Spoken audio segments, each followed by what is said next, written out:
Българската история е свързана с страшно много превратности. И ние трябва, например, да оценяваме тези неща. Аз в тая връзка бих казал няколко думи за 3 март. Какво се случва на тази руско-турска война и резултата от този Сан-Стефански мирен договор?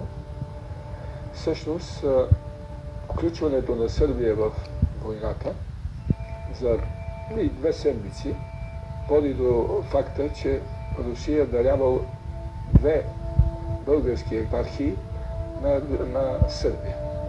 Това са Нишката и Пиротската епархии, които имат български владици вече. А междувременно Русия подарява именно на Румъния Северна Добруджа. Това е в Сан-Стефанския договор. И ние губиме 4 милиона население и едни от най-плодотворните, най-богатите български земи. България. Така че резултата от тази освободителна война е много спорен. Много е спорен. 3 марта трябва да е националният празник. Не. За мен 3 март не е най-добрата дата. Много по-добра е Съединението на България. Защото това е българско дело. Аз не приемам крайните становища в българската история. Русофили, русофоби, така.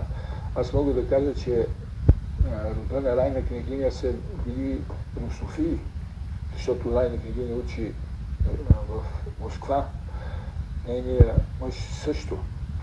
Но, когато дядо ми и неговите братя се изправят да се бият срещу Русия на Добруджанския фронт, те се бият. И това не е никакъв проблем за тях. Важното е за какво става въпрос за съдбата на България.